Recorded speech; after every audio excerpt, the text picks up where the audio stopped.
So thank you guys for joining us for our second interview of today. We've got a few close friends of mine. We've got Dion Holly, founder of Blasted, a queer gender bending clothing brand based in Leeds. Thank you for joining us, Dion. Glad to be here. We've got Anil Joanne, also known as Salute Banks, a Leeds-based drag queen, actuary, and party hostess with the mostess. No. We've got Giswaldo Lopez, a Leeds-based creative and founder of the Black Earth, the Berry Project.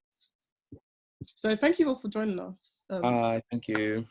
I feel like we've all had this shared connection throughout our time being in Leeds, being queer, people of colour, and that's how we've kind of become friends.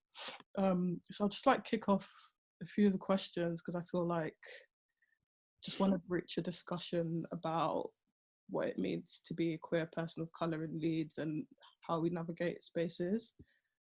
So Dion, we met in first year at a time I feel like we were both beginning to discover spaces that kind of catered to us as queer people of colour.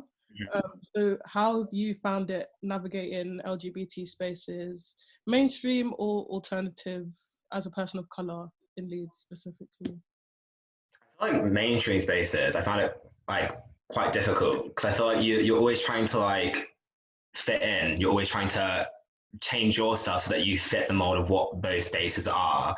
And it's always when things happen there, you always feel almost like it's your fault and not their fault that these microaggressions are happening. For instance, I don't know, the amount of times I've been to these certain places and it's been like you've got this white girl trying to touch your hair unannounced, and you're a bit like this is not what I asked for today. This is no one asked for it, and you're literally you almost think it's your fault, for instance, and then it gets to the point where you're like, nah. But on more alternative spaces, I found it I guess a lot more easier to navigate. For instance, Love Muscle. I remember that first Love Muscle. I was looking around, I just saw the Love Muscle. Yeah, that was our first meeting point, and we started to glue. It was actually that was just one of the that was one of my favorite nights to this day. Because I was looking around and you can just see the diversity and people existing against the grain and not having to answer to anyone else but themselves. And I think that's a really important thing spaces need, the ability to express yourself and be who you are as a person and have you recognized. Because I feel in commercial spaces, people saw me but didn't really see me. And for instance, they saw my color but they didn't actually see what my what that was and what that is and why that is a part of me, for instance. And I guess that made it hard to connect with anyone in those spaces. But it's been nice seeing all these alternative spaces rising up in Leeds and having places where you can actually feel like you can go and be your most authentic self. Yeah, for sure. And even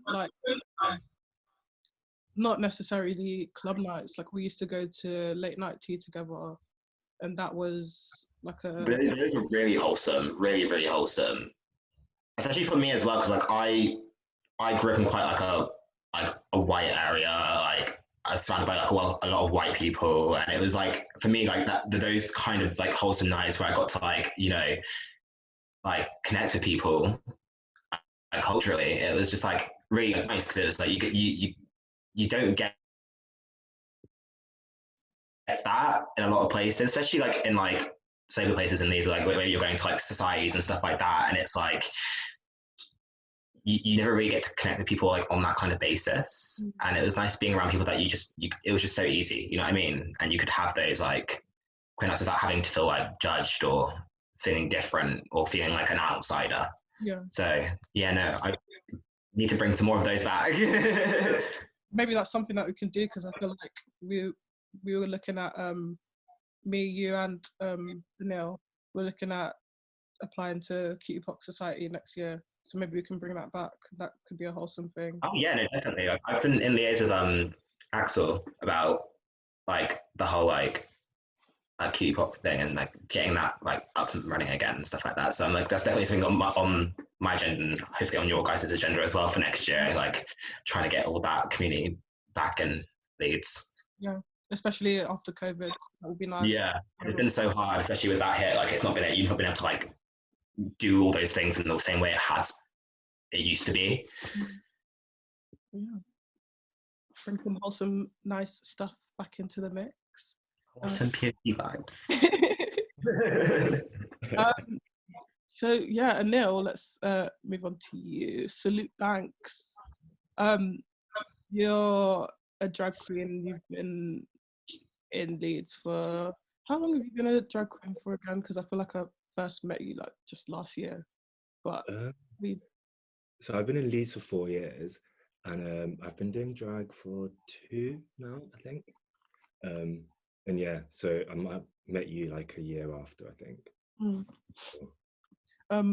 I'm in love with your drag. Every time you get into drag, I'm like, yeah.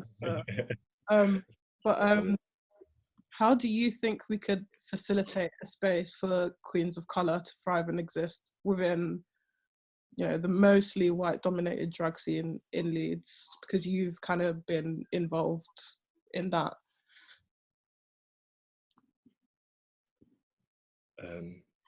Yeah, so I have been involved in that scene as well. I think first and like foremost, I think actually having a safe space which people of colour can be themselves and enjoy themselves will allow queens of colour and any drag artist of colour to do the same as well.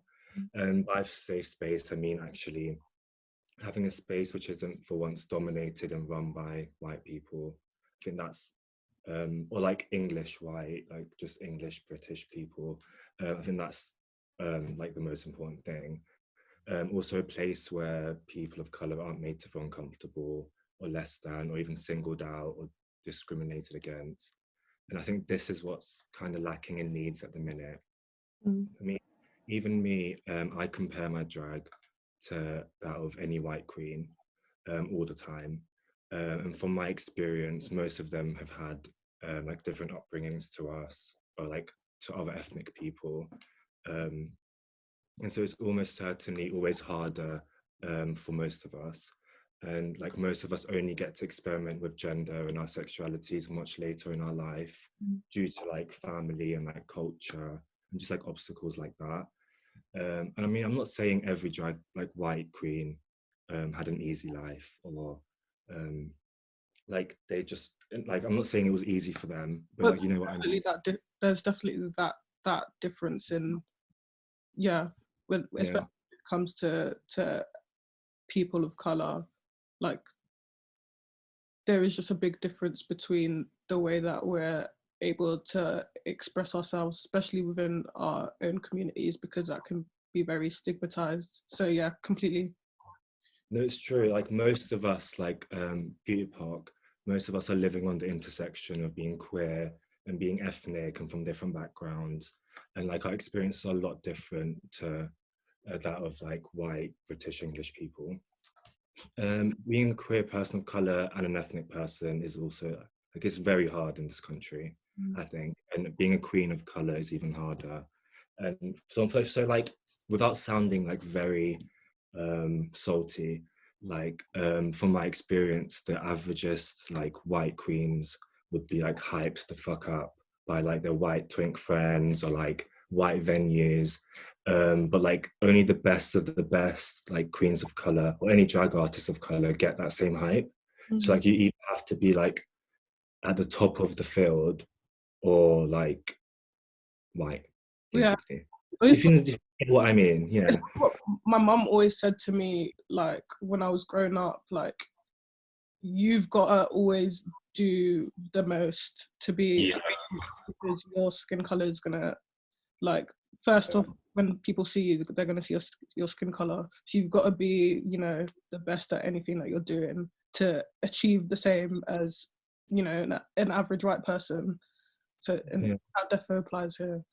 Yeah, and like I'm not invalidating anyone's drag, and like everyone's drag is perfect and everyone's drag art is like, it is perfect and I love them for it and whatever, but I'm just saying like it's a lot harder for drag artists of color, whether it's Asian, Black, or like Middle Eastern, like myself. So then, what was I saying? Sorry.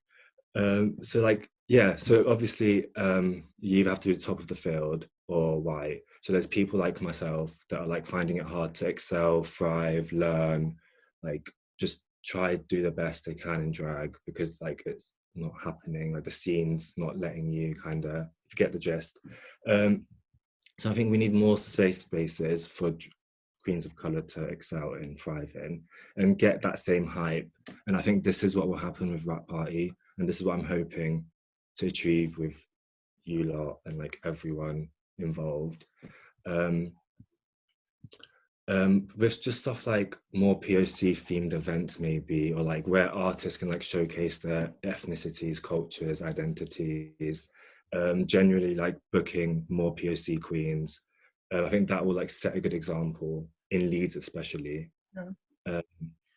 I mean, it did like Dion said, it did change my life when I got more involved with like the QPOC Society and underground alternative Leeds queer scene, like like attending Love Must Soar, like Flesh and Tension. So I think because I used to work on the main, like on the gay scene, and it never felt right, and I didn't fit in, and I was always overlooked. So I know like that's exactly what Dion was saying earlier. And I think, I mean, even now we're at a point where some white queens in Leeds, they don't even understand what I mean by saying like gay scenes are racist and aren't a safe space for us, or they don't even understand or like get the need for like a Leeds alternative pride, which like happens in Leeds each year. So we still have a long way to go. And I think with Wrap Party and with you, with us, we'll all like provide what's lacking in Leeds at the minute, which is a space, a safe space for more queens of color, drag artists of color to excel, thrive, and just like actually showcase their art. Yeah. I think, I hope that is what will happen. And I feel like that will definitely happen, especially with you as hostess with the mostess. My favorite Salute Banks quote. I'm from the Ghetto Babes. I'm from Tottenham. Yeah, we love it. So moving on, Giswaldo. Hey. Loving the red do-rag and the shirt combo. Yeah, you look good. He knows. Yes. So yeah, Jezu, you are founder of the Black of the Berry project, and you kind of enlisted me with you on the committee for that. And it's been great to see like the way that you work. Like you're so good at getting shit done and doing everything right, and all your social media posts are just amazing, and the content and the zine that you released, the first issue, was just amazing. Thank you. So I guess my question is, how do you envisage the Black of the Berry project growing and developing as a safe space for Black, Afro-Caribbean, queer, non-binary and trans creatives? I feel like in Leeds, because obviously I'm based in Leeds now, so I can only speak, I can only talk about Leeds right now. I feel like, because as Anil was like saying before, I feel like obviously like the venues we have in Leeds, not only in Leeds, like everywhere I go, like from my experiences, I feel like every gay venue or like gay spaces are very much whitewashed. So I don't feel comfortable there, because like I have this thing, I feel like whenever I have like an interaction with them, it's either going to be like something like racist or like sexualizing me. So that really puts me off. So yeah, with the Black of the Berry, I kind of want to like have more events and like have like workshops and like give the attention that Black LGBT people need and needed like while growing up. So yeah, we're having like, obviously we're having, I think, you know, like we're having the event soon at Wolf Chambers in July. which is going to be like the first opportunity to see how well Black of the Berry is going to like how the impact of like the Black of the Berry on like Black queer people in Leeds, because so far we've done were like online, so I kind of want to see the feedback in real life and see if we're going like towards the right direction. Yeah. Oh, yeah.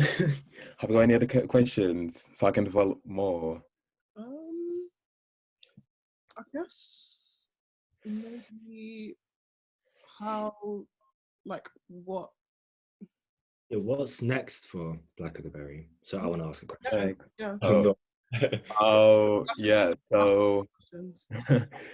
so we have the seconds incoming, but the difference between the first and the second one is the second one I want to give more like voice to, as I said, like Black, queer, non-binary, transgender, creative. So I'm going to open submissions for people to send their work in any format really. And then the zines going to be released around the time we're going to have the event, and then the event's going to be an exhibition, physical exhibition, and then a party. Be like only like a Black lineup, Black creatives, like work everywhere, like that, because I feel like that's needed, because like the representation we need is not only on screen, it needs to be like off screen as well, because like even the one on screen is lacking, like it's not giving like what it's supposed to give. We don't have like we don't have like many references, at least like I didn't have any references like while growing up. Like like for example, I wish I had like Moonlight when I was like 10, you know, when I was like actual say. 16. Yeah, like so yeah, I kind of want to do, and that's why I do with my work as well, like as a filmmaker as well. I try to give Black kids the voice and like the choice of like being seen and like being heard, because as Dion said, well, like people see us but they don't really see us. Yeah, it's a bit, yeah, it's really, it's going to be a long journey, especially in Leeds, because obviously like we had a situation recently where we got like racially like profiled at the gay venue, which is really makes you think, because then it's like, as someone said before, it's like it's hard, because then we have like two struggles. We have, like, for example, I'm too Black to be gay and I'm too gay to be Black, kind of thing. So like I'm struggling like between like two communities who are like minorities as well. So like that doesn't make any sense. Like how are you gonna like discriminate against each other, knowing that you are victims of like white supremacy as well, and like heteronormative society. So yeah, just it's really draining, becomes really draining. So yeah, like I want like the kids, like, and like future students, Black students coming to Leeds, especially like Black LGBT students coming to Leeds, to have like that safe space and don't feel as lost as I felt when I first came here. Yeah. And like how I still feel sometimes. But then yeah, then I have like a group like you guys and like other amazing people who like are so like welcoming and like so like free of judgment. And then yeah, just feel that I feel like I can be my true self. Yeah. But yeah. It's true. I feel like sorry, what were you saying? I was gonna say like I feel like every like queer person that's come to Leeds that like isn't English or white has like gone through that lost stage of like not fitting in and not knowing what to do and like trying to be white. That was like, as in, or English. I used to like Englishify my name and like. Well, I mean, that's every time I meet someone, or when I first met you, you're like, oh, my name's Anil, but you can call me Anil. And I was like, I'm going to call you what your mum intended you to be called. Yeah, I'm going to call it what it says on a birth certificate. Like, I'm not going to. Yeah. But yeah. It's I true. completely agree with that whole feeling lost, because when I first started, I joined ACS, and that was mostly to feel connected to my culture. But then at the Yeah, same time, I same. felt like I was like, I didn't really come out to anybody because I was seeing all of these like microaggressions and like slightly homophobic stuff from Yeah. them. I was just like, ew. And at the end of it, I was just like, do you know what? Like, why am I actually like? I came to uni to find myself and find people that are aligned with me. And it's not necessarily saying that ACS is completely like homophobic, because it is good for you know, uni students to come to uni and actually connect with people of their culture. But it was more like, why am I hiding part of my identity Yeah. when I should be comfortable in that space? And that's when I found like Cutie Pop community, society, sorry, and started going to those events, and like it completely changed my life. Yeah, no, For people like us, it shouldn't be a case of like us getting to uni and like not being able like to find a space for us. And it's like we shouldn't like it's so good that people are and we are all now like creating spaces, but it's like as well, it's like these spaces should be here. They should already be in like existence, but and it's such a problem that they're not. You know what I mean? And it's good now that we're like, you know what I mean, like there are spaces for everyone to like, you know, navigate through, and that there are all these different ones. It's just nice to see Leeds is growing as a safe space for POCs.